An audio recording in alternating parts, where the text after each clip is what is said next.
死海古卷嗱，死海古卷咧英文叫 Dead Sea Scrolls，又叫做死海文書啊、死海經卷、死海書卷啊，但係通常都係叫做死海古卷嘅，係目前最古老嘅希伯來文聖經抄本舊約。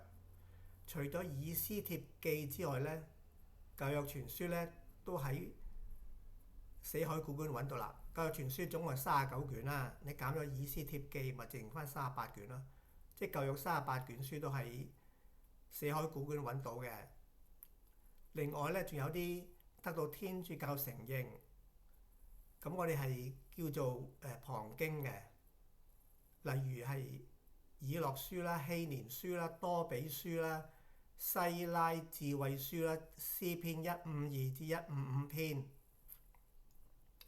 咁係點樣揾到啲死海古卷嘅咧？係1947年咧，又係俾啲牧羊人啊，係啲少年人嚟嘅，好後生嘅，啲未成年嗰啲咧，咁入到啲去到死海嗰度揾到呢啲經卷嘅。咁咧就死海喺邊度咧？喺而家喺以色列嗰度啦。死海就係以色列入邊有一個湖啦，應該個湖嚟嘅就唔係海嚟嘅，因為佢係內陸噶嘛。咁就無意中揾到啲經卷啦。咁原來咧，佢去咗一個山窿嗰度揾到啦，但係其他啲山窿都繼續再揾到啲經卷嘅，所以就揾到好多呢啲咁嘅死海古卷嘅殘片啦。但係即係唔係好完整嘅，係殘，即係一塊塊咁，即係撕碎晒咁上下啦。咁你學者喺希伯來文即係古文字體嘅對照上咧，就鑑定死海古卷嘅年代喺公元前3世紀到公元1世紀度啦。咁而家主要嘅8部經卷就存放喺以色列嘅博物館啦，其餘都係保存喺耶路撒冷嘅洛克菲勒博物館。咁死海古卷咧，內容咧分為3大類嘅，近200卷嘅書卷咧係舊約聖經經卷，即係我哋嘅而家舊約嘅聖經38卷啦，因為39減1啊嘛，38卷啦。除咗以斯帖記咧，全部都有噶啦。最多經書就係詩篇、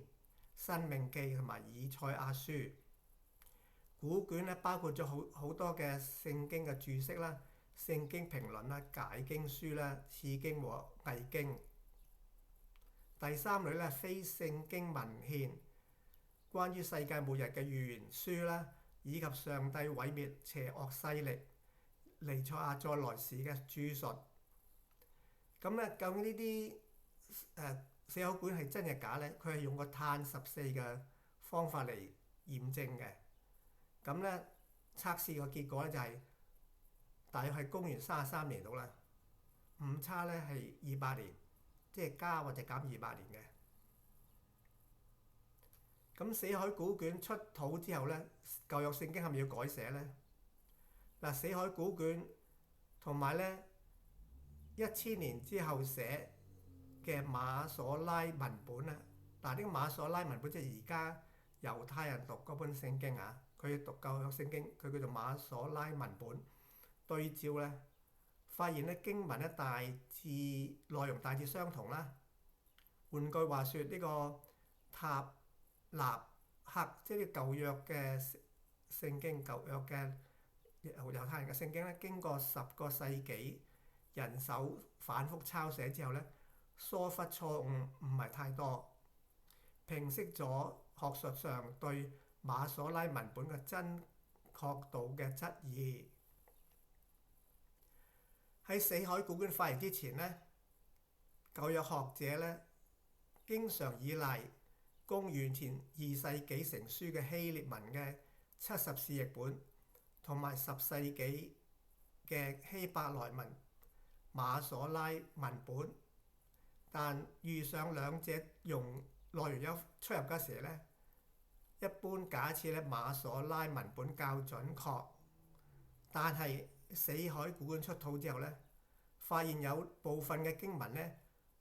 同埋希臘文嘅70士譯本咧較接近，因此近年嘅聖經學者呢，比以前更重視70士譯本。例如咩呢？嗱，《使徒行傳》第7章14節，約瑟就打發弟兄請父親雅各和全家75人都來。嗱，呢度咧係指約瑟做咗埃及嘅宰相之後咧，就請佢屋企人、佢爸爸啦、佢啲兄弟啦，同埋佢啲親戚啦，全部75個人過嚟啦。但係創世記46章27節咧，呢度講係70個人啫。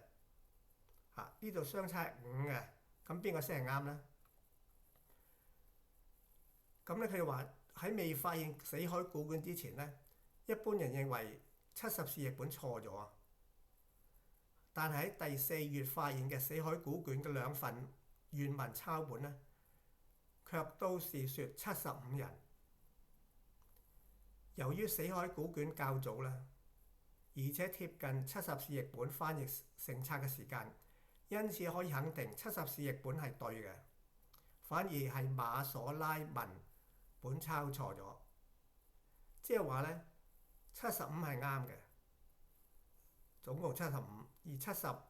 呢個嘅猶太人嘅版本係70咧係譯錯咗嘅，或者抄錯咗嘅。70士譯本比1000年後嘅馬所拉文本咧更貼近當年流傳嘅原文版本，所以今日翻譯聖經喺參考馬所拉文本之餘，亦都要參考死海古卷嘅70士譯本。